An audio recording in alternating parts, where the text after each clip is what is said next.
El actor Robin Williams sabía que estaba enfermo cuando se quitó la vida el 11 de agosto del año 2004. No hace relativamente mucho, ¿eh?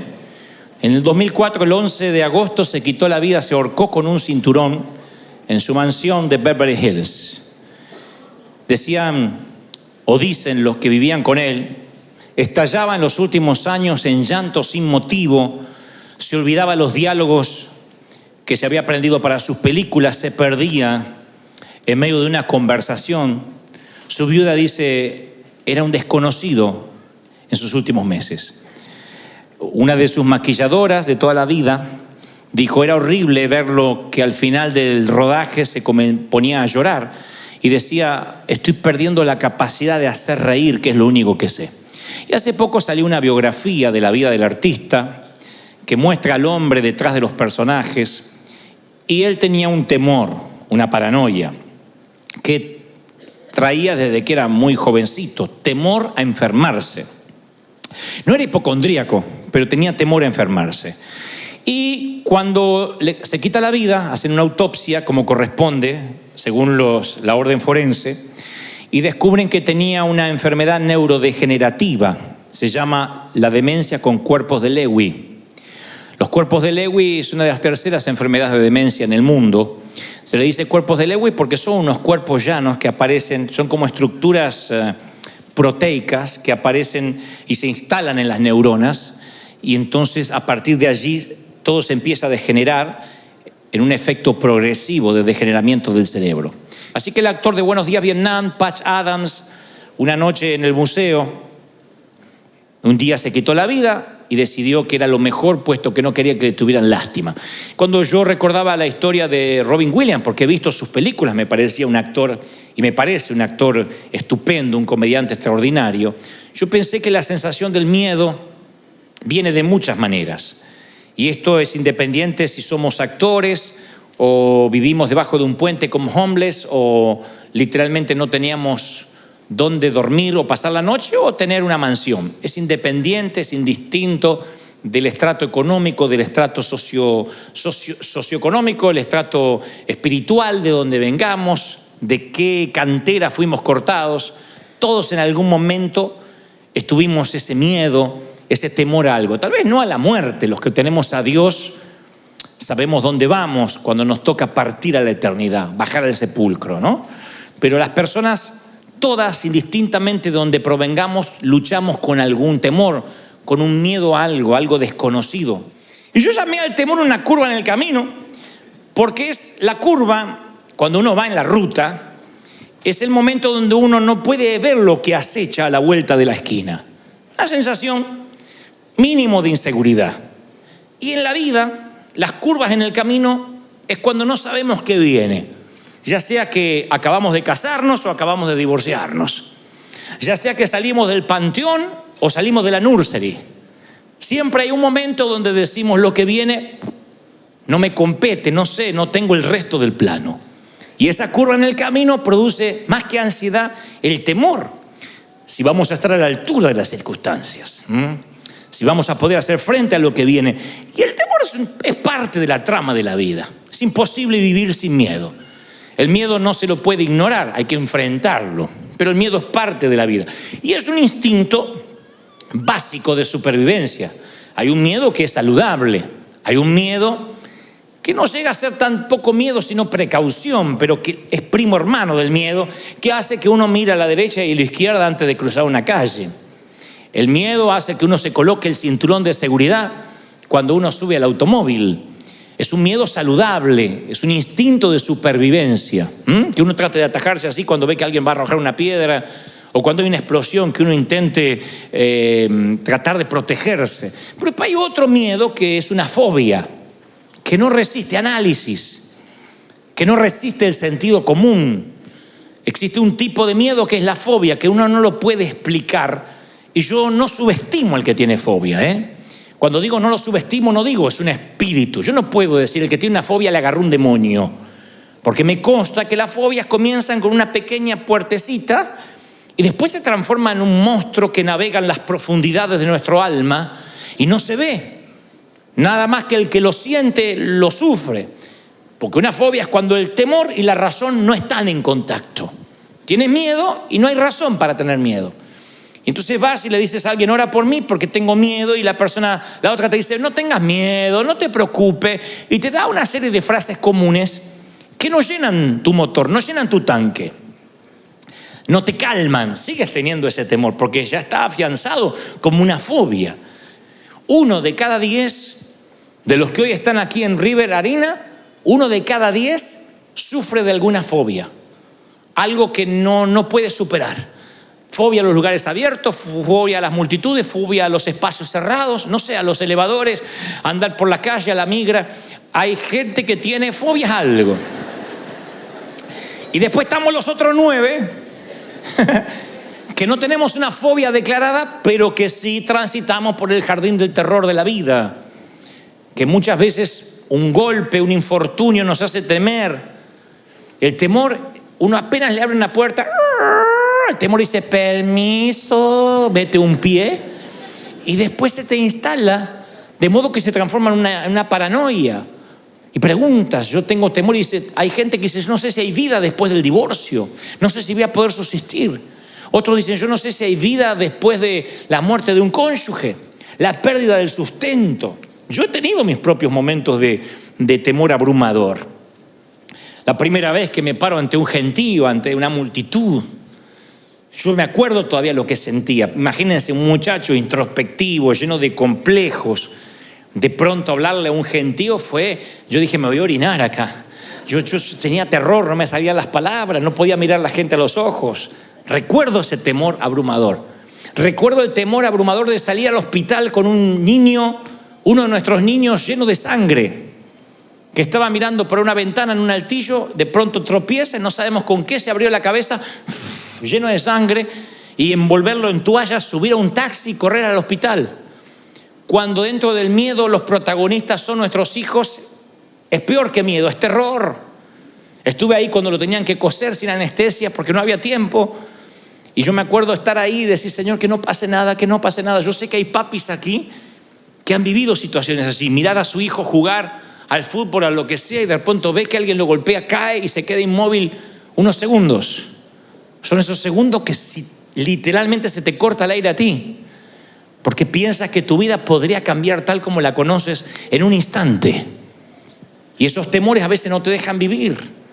Cuando la curva del camino llega a tu vida, esas curvas llegan en momentos donde uno tiene que dejar a los chiquititos en el kinder.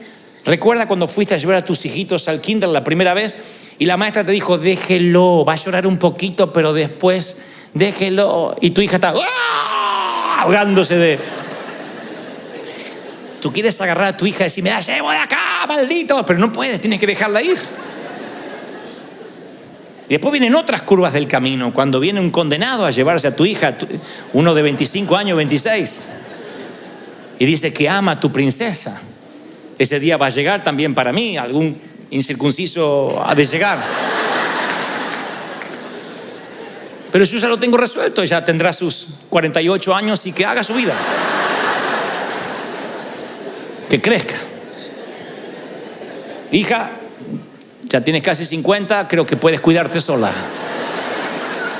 Curvas del camino, en que uno dice, no sé qué va a ocurrir del otro lado, pero el temor alguien lo definió como un pequeño chorro de duda, unas goteras de duda que fluyen a través de la mente y luego producen un canal tan grande que todos los pensamientos se escurren por ahí, todos los filtras a través del temor.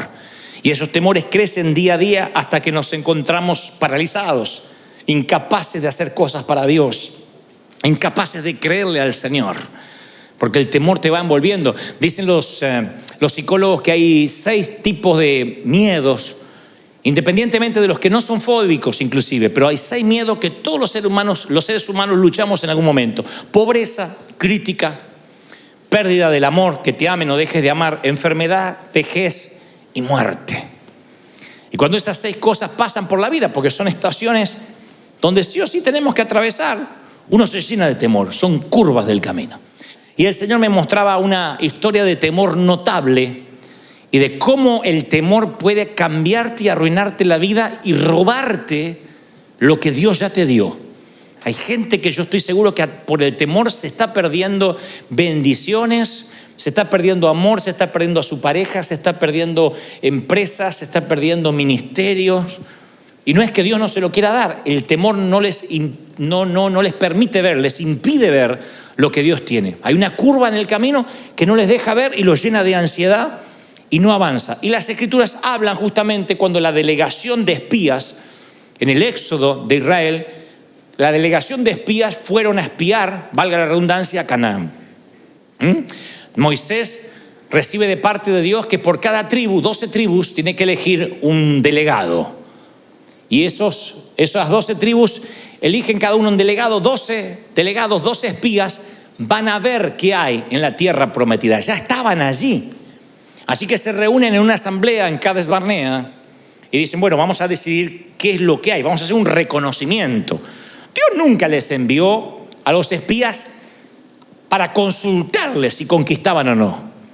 Dios nunca les dijo, miren, ahora son mi board. Si ustedes después por mayoría votan que no, no lo hacemos. Probamos otra tierra prometida. No. Aquí van a una experiencia de reconocimiento. Nada más. Era un equipo de avanzada para la conquista. Dios dijo, esta es la tierra que ya les entregué. Noten el verbo, nunca dijo que les voy a entregar, vamos a ver si se las puedo dar. Ya les entregué, ese es el hogar final, luego de generaciones de esclavitud en Egipto. Estamos hablando del suelo patrio de Abraham, el sitio donde iban a plantar la bandera finalmente, el suelo patrio de sus sueños. Pero Canaán era la curva en el camino del Éxodo y los israelitas no podían ver a la vuelta de la curva. Así que envían 12 espías después de la asamblea. Y 10 de ellos, la historia la conocen todos, 10 de ellos vienen con un reporte negativo. 2, Josué y Caleb, que la Biblia describe que tenían otro espíritu, otra atmósfera, otra manera de pensar. Dicen que sí se podía porque Dios ya se los había dado, dijo, los vamos a comer como a pan. Pero eso eran Josué y Caleb. Los otros 10 dijeron, no, nos vimos a nosotros como langostas. Hay unos gigantes espantosos del otro lado, están armados hasta los dientes. Cuando vayamos nos van a liquidar. Y este informe negativo produjo una infección de temor que duró 40 años. No una semana, no un mes. Les costó años de penas y tragedias. Dios nunca había establecido ese espíritu de temor que trajo de vuelta el comité de recomendación.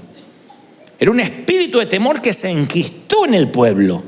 10 tipos infectaron una nación por 4 décadas mínimo. 10 tipos. Yo digo, qué increíble que 10 puedan infectar toda una nación. Les metió temor, les infundió un espíritu de miedo. Ahí es cuando el Señor me decía ayer, quiero que le digas a mis hijos que el temor ignora mis planes. El temor ignora el plan de Dios. Dios te puede dar un plan, Dios te puede dar un proyecto y tú dices, sí, Dios me lo dio. El temor va a hacer que te olvides del plan, si permites que el temor tome control. Aun cuando Dios te dio la palabra, el temor va a tomar el control, se va a poner al timón y va a poner a la palabra de Dios en el asiento trasero. Hay mucha gente acá que a mí me consta que tiene capacidad, que Dios está dispuesto a darle recursos, a conectarlos de manera divina con gente que no conoces, que vienen a ti a abrirte las puertas. Todo está listo para que el efecto dominó se produzca y el temor se para la puerta como el matón del barrio y te dice, acá no pasas. Es lo que le pasó a Israel, no pudo atravesar esa última línea. Dice la palabra en Deuteronomio 1:19, y salidos de Horeb anduvimos por aquel grande y terrible desierto, por el camino del monte del Amorreo, y llegamos hasta Cades Barnea. Entonces os dije, habéis llegado al monte del Amorreo, el cual Jehová nuestro Dios nos da. Dios ya te dio. No termina este año sin que te convenza de que Dios ya te bendijo. Dios ya te dio. ¿Lo crees? Mira, Jehová tu Dios te ha entregado la tierra. Sube. Si Dios te dice te la entregué, sube y toma posesión, cabezón. Te la entregué. Sube. Pero uno va creciendo, se va volviendo más adulto y por dentro gente más pequeña. Y el Señor dice, aquí está la tierra, tómala. Pasaron tantas cosas y no podían cruzar la línea final. Yo sé que hay gente aquí esta tarde que muchas cosas de la vida le han pasado terribles situaciones, infortunios, y no está pudiendo cruzar la línea final en algo. El Señor me mostraba gente que estaba ahí. Estira la mano y ya tiene las uvas. Hace un paso y ya está en la tierra que fluye leche y miel. Pero hay gente que no puede cruzar la última línea. Yo conozco amigos míos que se arrepintieron en el altar antes de casarse. Y yo le decía, ¿pero amás a la chica? Sí, es la mujer de mi vida. ¿Y? No, el casamiento me dio una cosa. Y salió corriendo en la línea. Conozco otros que se prepararon en los seminarios, estudiaron. Y un día arde la zarza y Dios le dice, ve, esto es tu comisión, tu asignación divina. Y en la última línea se quedaron. Luego los vuelvo a encontrar y le digo, Dios no te había llamado. No, pero estoy trabajando de esto ahora porque me casé y mantener una casa. Pero Dios te dijo que te iba a dar los recursos. Sí, pero al final no se dio lo que esperaba. Le puse una señal a Dios que viniera un millonario para darme todo el dinero y entonces iba a ser del Señor. Tu abuela, Dios no actúa así. Las señales siguen a los que creen, no los que creen siguen las señales. Las señales siguen a los que creen. Y en la última línea se queda. Entonces yo estoy convencido de que Dios tiene un territorio a nombre tuyo, que hay algo que no estás reclamando, que algún día vas a llegar al cielo, Dios te va a llevar a un warehouse con tu nombre y un montón de paquetes cerrados, así como UPS o FedEx, va a haber un montón de paquetes y vas a decir, ¿y eso? Bendiciones que no abriste, no que no te di, que no abriste, que dejaste en la puerta, bendiciones que te arrebataron. Yo estoy seguro que va a entrar una soltera así, diciendo, Señor, me pudiste haber bendecido con uno. Y Dios te dice, mira, ahí tenías el musculoso, encima argentino, todo tenía. Ungido. Y ahí tenías un pelirrojo y allá tenías un rubio, porque si no te gustaba este, yo tenía otro plan B. Y huérfano, sin madre, todo. Hay gente que se va a enterar lo que se perdió por no cruzar la última línea. Así que yo creo que el temor ignora los planes de Dios. No solo los ignora, sino que distorsiona los propósitos divinos. ¿Qué es distorsionar cuando no estás viendo correctamente? Como esos espejos que distorsionan la visión. Yo creo que algunos pierden la perspectiva. El miedo es tanto que pierden la perspectiva de lo que están viviendo. Escuchen lo que Moisés recrimina que hace el pueblo. En Deuteronomio 1:27 dice, y murmurasteis en vuestras tiendas. No es que él los vio murmurando afuera, que se juntaron afuera en la plaza. En las tiendas, el Espíritu Santo se lo reveló. Esto va para los que dicen, no, yo no murmuro, yo me desahogo en familia. Por eso no es crítica. En tu tienda es tu casa. Murmuraste en tu tienda diciendo, Jehová nos aborrece, nos odia. Nos sacó de Egipto para entregarnos en manos de los gigantes. Nos tienen atemorizados, nuestro corazón está atemorizado, porque este pueblo es más alto que nosotros, es más que nosotros. Las ciudades son más grandes que las nuestras y son amuralladas hasta el cielo. Ellos empezaron a decir, Dios tiene la culpa de lo que me pasa. Eso hace el temor, saca lo peor de nosotros. Trae la queja, trae la acusación, trae la desconfianza. Miren lo que hicieron 10 tipos, infectaron una nación entera. Se promovió la queja de manera tal que empezaron a culpar a Dios. El único gigante que debían temer estaba dentro de ellos, que era el temor. Sus perspectivas estaban tan distorsionadas, estaba tan distorsionada que llegaron a decir, somos como langostas, nos van a aplastar. Nos han traído a este camino para que seamos la comida de los impíos. ¿Ven que cuando más grande el temor, más débil es el razonamiento? No razonamos. El temor distorsiona nuestra perspectiva de los propósitos de Dios y encima lo culpamos a Dios. Me acuerdo exactamente que un día subo a un avión, iba para cierto país y abrí una rendijita de temor pequeña a volar. Miedo a volar. Yo no puedo tener miedo a volar. Que yo tenga miedo a volar es como que un pintor tenga miedo a la pintura, que un chef tenga miedo a la comida. Yo vivo volando. Y cuando subí a un avión me acuerdo que se movió más de la cuenta, que las turbulencias son algo natural, normal. En las leyes de aerodinámica un avión se tiene que mover. Y sin embargo yo me empecé a preocupar y dije, opa, me agarró miedo. Pero dije, bueno, Señor, es un momento. Ya a la vuelta del viaje, ya venía con más miedo, el avión se movió un poquito, ya llamé a la azafata, le digo, señorita, haciéndome el vida resuelta, ¿no? Señorita, por favor, un juguito de naranja y una pregunta. Es como cuando uno va a la farmacia a pedir una aspirina y un supositorio, ¿no? Que uno dice, una aspirina y un supositorio. Bueno, así, jugo de naranja y una pregunta. Porque en realidad lo llamaba para la pregunta, no para el jugo. Le digo, este avión se mueve mucho así, es normal, es porque es viejito.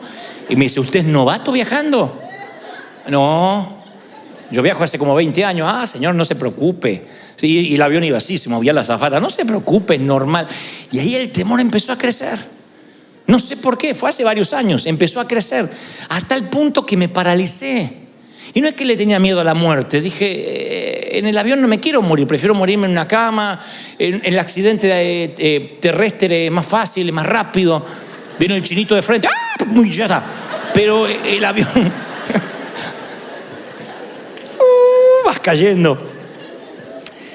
Y me agarró un temor. Tuve que hablar con un piloto. Conocíamos una amiga que tenía un hijo piloto y tuve que decirle, mira, quiero que me mostró videos de cómo las alas resisten, que le paran un tractor arriba, cómo prueban a los aviones. Me dice, no te preocupes. Le digo, ¿qué pasa? Y le empecé a preguntar cosas. Tuve que hablar con un piloto porque no me podía sacar el temor. Pero esto no es el tema. El tema es que yo empecé a culpar a Dios, igual que ellos. Yo empecé a rechazar invitaciones, empecé a no ir a ningún lado diciendo, Dios me metió este temor para que yo no viaje. Él es sabio. Y a veces, ¿qué me culpas a mí? Miedoso, yo no te metí ningún temor. Empecé a rechazar invitaciones, empecé a no querer ir a ninguna parte. Me llené de miedo. El enemigo dijo, si a este le pongo un temor de volar, no va a producir ningún impacto en ninguna parte. Él sabía cómo inmovilizarme. Estaba así de que me pase lo que la dama que se encerró 12 años en su departamento en Buenos Aires. Donde el enemigo te mete un temor. Digan que el Espíritu Santo después, yo dije, Señor, me tienes que liberar de esto. Un día me liberé a tal punto que hoy el avión se mueve, la gente reza, se empieza a poner los paracaídas y yo duermo. De verdad, yo duermo y veo que la señora se pone el paracaídas, no se va a tirar. Yo duermo. Me dio una paz el Señor. Pero recuerdo cómo el enemigo se quiso meter. Hay momentos que el enemigo se quiere meter con cualquier bobería para que tú no sueñes, para que tú no avances. Tal vez lo tuyo no sea miedo a volar, pero sea miedo a emprender un negocio, miedo a casarte, miedo a tener hijos, miedo a cambiarte de país, miedo a renunciar, miedo a dejar las redes. ¿Cuánta gente hay que se queda con lo peor? No conoce lo bueno porque dice, no, por lo menos esto es lo que tengo. Y ahí están, amarrados. No crecen, no avanzan, no pueden soñar. Hay gente que dice, ay, si pudiera. Y claro que puedes. Ay, es que si pudiera, es que yo ya no tengo edad. Ya estoy en los 30, te dice. Increíble. Hay gente que envejece cuando decide envejecer. Hay gente que le falta un bastón aunque tenga 25 años. Hay que darle un bastón y orar por su próstata aunque tenga 25 años. Porque uno envejece cuando decide envejecer. Cuando deja de soñar, cuando deja de pensar, cuando deja de avanzar, cuando el temor se le mete y termina siendo un paranoico o un hipocondríaco. E Israel tenía miedo y la culpa resulta que murmuraban en contra de Dios. El temor no solo te distorsiona e ignora los propósitos divinos, sino que es contaminante, es tóxico, desalienta a los que te rodean. Yo he visto que el que tiene temor, el temor extiende sus tentáculos. El que tiene temor hace que toda la familia tenga temor. El desaliento, el temor siempre es contagioso, es un principio devastador. Noten que 10 de los 12 hombres que espiaron la tierra prometida infectaron a toda una nación. A veces venimos con un temor que arrastramos desde chicos. Un temor que nuestras mamás, en su afán de cuidarnos, nos metían las semillitas de temor. Hagan memoria.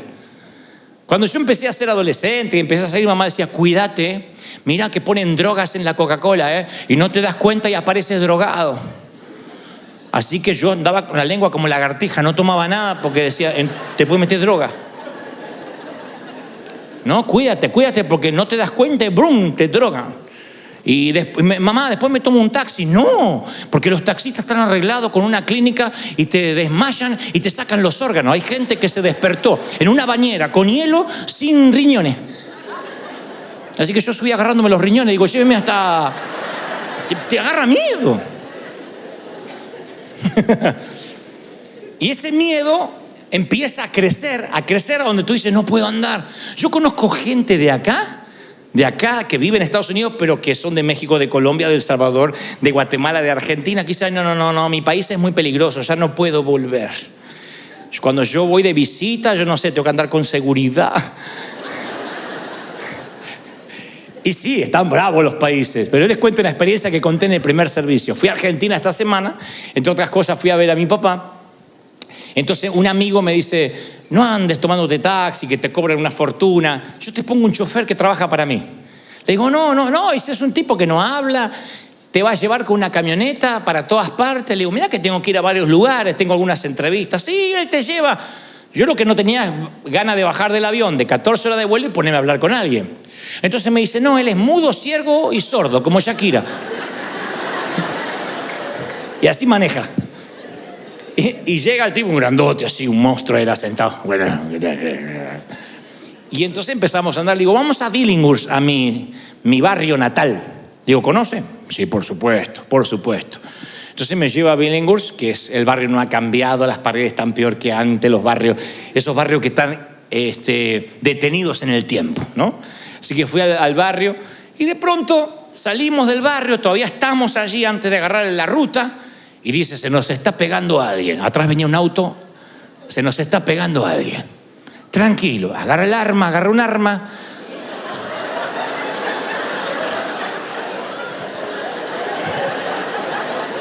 Ah, sí, porque yo no nací en Buckingham, de ahí vengo. Entonces agarré el arma y dice, tranquilo, flaco, tranquilo. Parece que lo viene a ver usted. Y tipo, para la camioneta y se baja y golpea la ventanilla. Y dice, Dante Gebel. Baje, como diciendo, baje que cualquier cosa yo le pego un tiro. Al otro, no a mí. Entonces, y había un muchacho que estaba todo con su ropa así de mecánico, no sé qué, me dice, Dante, te vi acá en el barrio, por eso empecé a seguir tu auto. No te acordás de mí, no estás el negro, soy el negro, decía. Y no me pude acordar. No, pero yo me acuerdo, yo creo que él o soñó que era mi amigo o Dios me hizo olvidar del negro. Yo soy el negro, ¿no te acordás? No me acuerdo. ¿Cómo que no? Yo estaba de novio con la Marisa. ¿Te acordás? La Marisa. La que está el negro. Y como me insistía tanto que habíamos compartido la cuna, entonces... ¿Qué se hace en esos casos? Negro.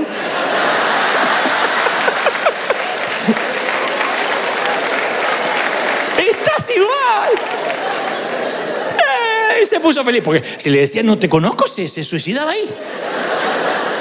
Negro, ¿qué haces? Y todo por allá, porque eso no falla, todos tienen un por allá. Y tu gente, porque por más que sea solitario, gente tiene. Y tu gente, che, ¿y tú cómo es? Mi hermana. ¿Es tu hermana?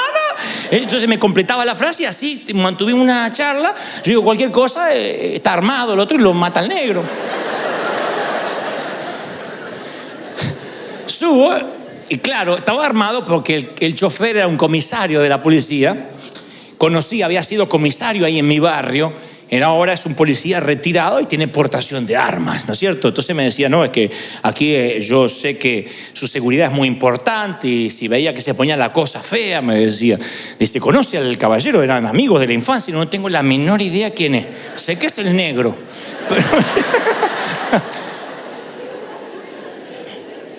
Pero yo pensaba, fíjense cómo la mente te puede llegar a crear una historia.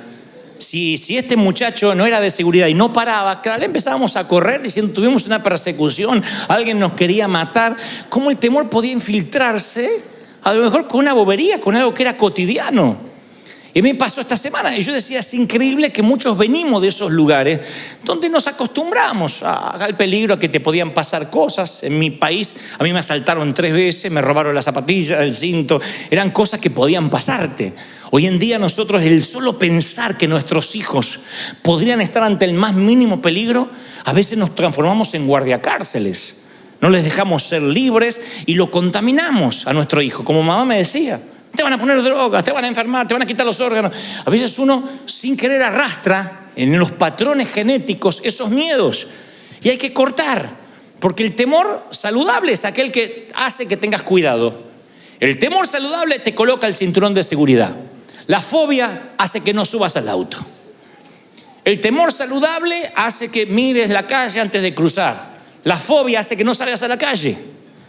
El temor saludable es que tomes tus recaudos antes de emprender un negocio, veas con quién te vas a asociar, de dónde vas a sacar los recursos. La fobia hace que digas, me quedo de empleado porque es lo seguro. La fobia no te deja avanzar, no te deja pensar. Y se infecta, se transmite, es algo desalentador. 40 años arruinados por 10 hombres que tenían miedo. Cuando ellos regresaron, trajeron a un gigante mucho más terrible de los que habían visto, el gigante del temor, que acechó todo el campamento y devoró la fe y el valor de una nación. El temor es transferible, no te olvides de eso. Siempre decimos nosotros que nadie, como dice el apóstol, con ligereza imponga manos.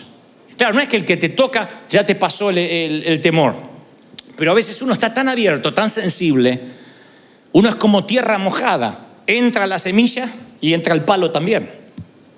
Y cuando uno es una tierra mojada que dice, pastor, ore por mí, ese hombre, si a veces es pastor o no es pastor, ora por ti y muchas veces te va a transferir sus temores, sus cosas. Ojalá que te transfiera fe, que te transfiera valor, pero a veces hay cosas negativas. Me acuerdo que estábamos por hacer nuestro primer estadio en el año 96. En el año 91 Dios nos da una palabra y me dice, pastor de los jóvenes te dirán. Llenarás los estadios, en una noche Dios te hará conocido, traeré la gente del norte, del sur, del este y del oeste, yo los soplaré, no te preocupes, ni por la gente, ni por los recursos, porque yo soy el que te levanto, muchacho. Yo tenía 23, 24 años, un pibito, chamaco. Y Dios nos da una palabra de fe, y en fe vamos al estadio, rentamos el estadio en fe, pagando una pequeña parte, una seña, diciendo que el resto lo vamos a pagar después que se termine el evento. Tuvimos favor con el presidente del club. El presidente del estadio Vélez, se llamaba Gámez, me dice, ok, ahí está el estadio, pueden hacerlo. Pero unas semanas antes yo voy a predicar a una pequeña iglesia de provincia, donde hay un pastor que todavía recuerdo, no le diré quién es por una cuestión de no herir susceptibilidades. Le digo, pastor, ¿no orás por mí porque voy a hacer un estadio? Y él me dice, pero no te conoce nadie. ¿Y los recursos? No tengo nada, pero Dios me dijo. Bueno, me impone las manos y ora. Y dice, Padre, yo te pido que lo bendigas. Si tú lo has mandado, está bien. Si no es tu voluntad, está bien también, Señor, que se dé cuenta que tú no lo mandaste. Pero si tú lo enviaste, Padre, esas oraciones que no se comprometen demasiado, ¿viste? Si te sanás, gloria a Dios. Y si te morís, porque Dios quería que te muriera. Esas oraciones que no se comprometen. Cuando termina de orar, me dice, estás loco. Yo oré, pero estás loco, flaco. Esto es un suicidio. ¿Quién te va a ir a ver? No te conoce nadie. No, yo ni loco. Claro, era el pastor de una iglesia más o menos pequeña, con un montón de temores. Y ahí me di cuenta, sin querer, que me lo había traspasado los miedos. Me fui a dormir con un miedo. Me levanté con un terror. Que dije, vamos a suspender todo, suspendamos, esto no es de Dios. Me olvidé de las palabras proféticas, me olvidé de lo que Dios me dijo, de todo. Un terror de que no iba a poder pagar, que iba a terminar preso, soñaba de que salía al estadio y no había nadie. Y había un compañerito del colegio que decía, ¡ja, ja! Y se reía de mí. Soñé que salía, ¡ay! Me había olvidado de vestirme. Mire, el temor abrió una puerta y todos los pensamientos se filtraron por ahí. Volvemos a orar con el equipo de profetas, unas hermanas que oraban, y dice la hermana, el Señor me muestra que un espíritu de temor se metió en ti. ¿Te hiciste orar por alguien? Sí, un pastor. Dice, bueno, te transfirió el espíritu de temor, te transfirió el espíritu de miedo y hay que cortar ahora. Fíjense lo importante. que uno a veces va por la vida. ¿Puedes creerlo o no? Yo lo viví. Y yo sentía que no podía avanzar y dijeron, vamos a cortar, porque te hicieron una oración hechicera. Y yo digo, ¿qué es una oración hechicera? Dice, cuando alguien sin querer te maldice, te ata, te cierra. Esa gente que va a tu casamiento y dice, bueno, que la pasen bien, ¿eh? Estos van a durar lo mismo que un gas. Y se va. Tú sientes la vibra. ¿Vieron que hay gente que es así? Los creyentes solemos ser así. Te estás casando y yo te digo, espera, no te metan los cuernos, vamos a esperar. Me compré un auto, espero que no te mates con toda tu familia adentro. Son así los creyentes escriben en las redes. Decimos, estamos bendiciendo, espero que esto dure, espero que esto sea de Dios, espero que no sean puras emociones. Ven la foto de ustedes llorando, espero que no sean porque van a ver un comediante. O sea, la gente a veces suelta palabras que si no estás cubierto con la armadura de la fe, no estás cubierto por la sangre de Cristo, esos temores vienen hacia ti y te detienen, te estancan. Gente que está esperando que te vaya mal. Pero la Biblia dice que mayor es el que está con nosotros que los que vienen en contra. Mayor es lo que Dios nos dio. ¿Tú lo crees de verdad? Y resistimos. Entonces cuando quiere venir el temor se va. Y yo hasta el día de hoy me cuido de quien me ora. Y a veces para no ser grosero alguien me dice, déjamonos orar por ti. Yo digo, Señor, me cubro con tu sangre ahora. Y ni lo escucho. Porque yo creo en la transferencia de espíritus. El temor ignora las promesas de Dios. Entonces os dije, Deuteronomio 1:29, no teman, no tengan miedo, Jehová va delante de ustedes, Él pelea por ustedes, conforme lo hizo antes, lo hará ahora. Él está delante, Él está detrás, Él estuvo en la columna de nube y en la columna de fuego, volverá a estar. ¿Tú lo crees? ¡Aleluya! La Biblia nos dice que Él los había llevado, literalmente dice, yo los llevé como un padre a sus hijos, como trae el hombre a su hijo por todo el desierto. Dios los trató como infantes al pueblo de Israel.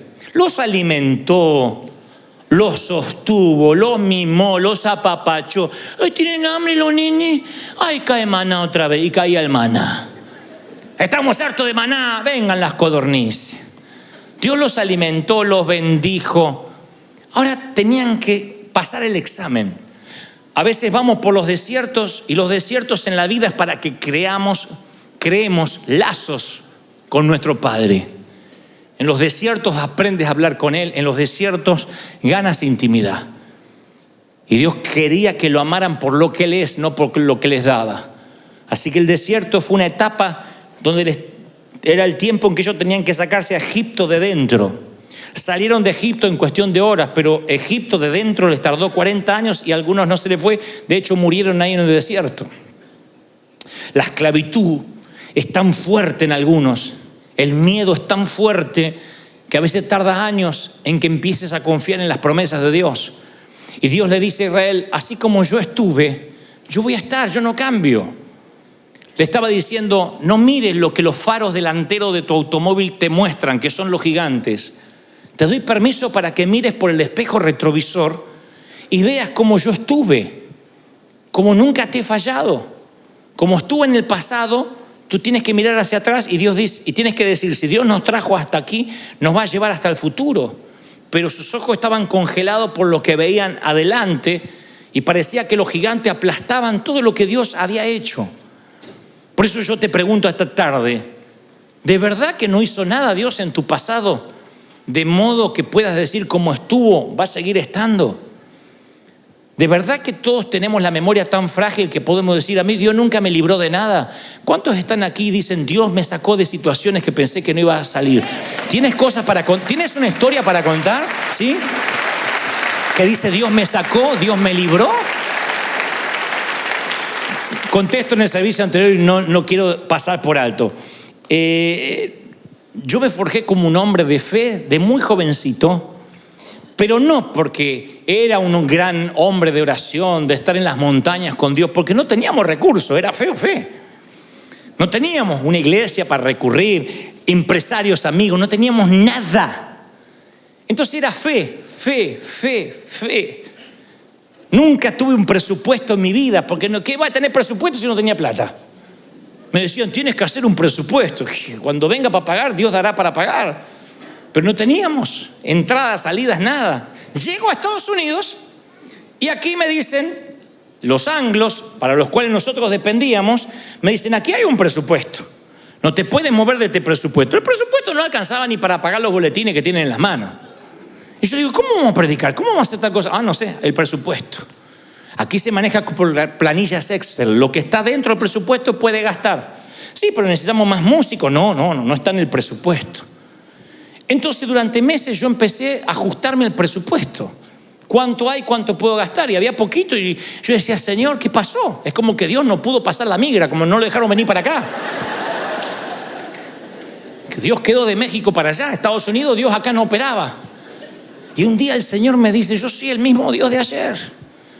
Quiero que mires por el espejo retrovisor, que dejes de mirar los gigantes y mires de dónde te traje, cómo te formé, qué pasó en tu desierto, quién te sustentó, quién te mantuvo, cómo fue tu éxodo. Ahora te encontraste una curva en el camino y te morís de miedo.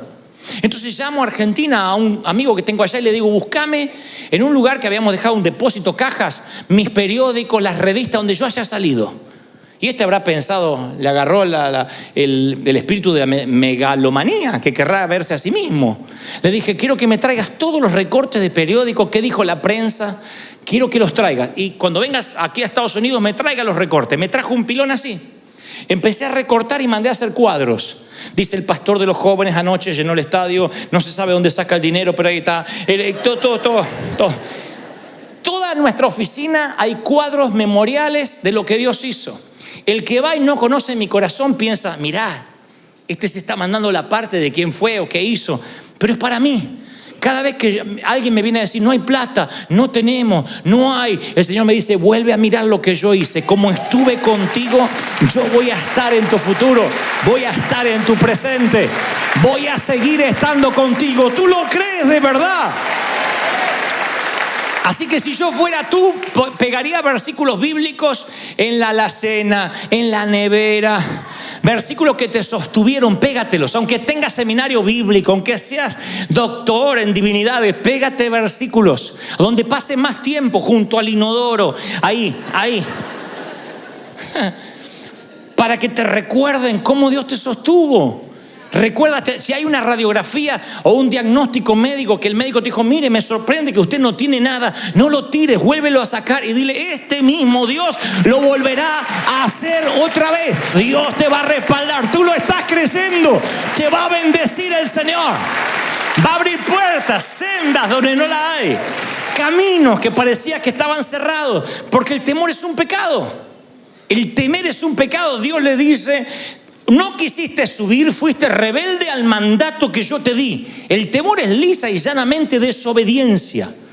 Cuando la palabra dice no temáis, es en el orden imperativo, es una orden, no temáis. ¿Cuántas veces Dios te tiene que decir no temas? El tener temor es vivir en pecado. Para Israel significó una generación perdida, sentenciados a vivir sin reposo, nómades de vagar sin hogar por el desierto. Hasta que el último murió, no entraron al hogar. Y yo sé que hay personas aquí que Dios les ha preparado regalos valiosos, increíbles. Tienen ahí están a punto de tomarlo y sin embargo el Señor dice, te vas a vagabundear por el desierto o por el cementerio de los sueños rotos. Porque ¿qué pasa si tomo la decisión equivocada? ¿Qué pasa si no es el compañero para mí? ¿Qué pasa si me voy de misionero y extraño? ¿Qué pasa? Y los que se niegan a obedecer a Dios se condenan a vagabundear en el desierto de los sueños que nunca pudieron ser. Yo estoy convencido que el temor es una curva del camino, pero estoy convencido que los que no toman la curva dejan de avanzar. Y el Señor dice, cobrad ánimo, esforzaos, no teman. Yo voy contigo, no te dejaré, no te desampararé. ¿De quién temeré? Jehová es la fortaleza de mi vida. Jehová está conmigo, no temeré lo que me pueda hacer el hombre. ¿Están conmigo? No temas, dice el Señor. Y te digo lo que dije hoy esta mañana temprano, no te rindas. Mi querido, no te rindas. No me digas que tienes 70 años y por eso te vas a rendir. No te rindas aunque tengas 80, si tienes 20, 14, no bajes los brazos. Todavía no sonó la campana, nadie arrojó la toalla. Y si te caes en el cuadrilátero, bueno, te vuelves a levantar. Y si te equivocas, te vuelves a levantar. Abajo hay una red llamada gracia. Caes en la gracia y te vuelves a levantar. Pero no te rindas, pelea. Ofrece batalla. No te des por vencido. Pelea por tus sueños, pelea por tu compañía. Lo que tengas que hacer, hazlo pronto, porque la vida se te va a escurrir. Y el temor lo que hace es esclavizarte y robarte lo que no se puede recuperar. Tiempo. El dinero sí se puede recuperar. Nos consta de gente que ha estado en quiebras financieras y salió adelante. Pero el tiempo, ¿quién te devuelve los años no bailados? ¿Quién te devuelve los años que no bailaste? Los años que no celebraste. ¿Quién te devuelve los años que no amaste? Los años que no entregaste, los años que no sembraste. Hay un momento que vas a sentirte solo al final de la vida diciendo: no escuché aquel mensaje esa mañana del 10 de noviembre en que Dios me decía: tienes que emprender, tienes que hacer, tienes que vivir una vida digna de ser contada. Una vida que Hollywood quiera llevar a la pantalla tan solo de saber lo que estás pasando, lo que te atreves a creer. Tienes que hacerlo. Acá hay jóvenes, hay muchos jóvenes, sean audaces. Y no pueden decir: es que si me sale mal no tengo modelos. Bueno, entonces, como decía Pablo, mírenme a mí. De donde yo vengo, tu mejor amigo era el negro. De donde yo vengo, cuando regresas al barrio tienes que volver armado. O sea que no nací en una cuna de oro donde ahí salieron los Nobel, los Pulitzer y los que ganan Oscar. Entonces no hay excusas para decir: bueno, lo que pasa es que este es de Gringolandia. Yo de donde vengo, los sueños estaban rotos, estábamos presos, no teníamos miedo a todo. Pero yo un día dije: voy a comprar mi libertad. Tengo que pelear la vida, tengo que creerle a Dios. Y le creí a Dios. Y salían los pastores a decir: no eres de Dios. Eres una moda, vas a pasar, eres un muchachito, vas a avergonzar el evangelio. Ya hace 30 años de eso. Y cada vez que hacíamos algo: eso no es de Dios, Dios no te va a bendecir. Te fuiste de Argentina, cobarde, porque allá seguramente vas a fracasar. Todas las palabras negativas, todo ese temor que a veces imparten, esas transferencias de espíritus negativos venían, y aprendí a tener cuero de rinoceronte, a tener piel de foca, para que todo resbale y conservar el corazón tierno. Y esta misma unción, esta te la quiero transferir, esta sí. Una unción de valor, una unción de fe, una unción de poder, una unción de creerle a tu Dios. ¿Tú le crees? ¿De verdad que le crees a Dios? Vamos, ponte de pie, yo quiero orar por ti.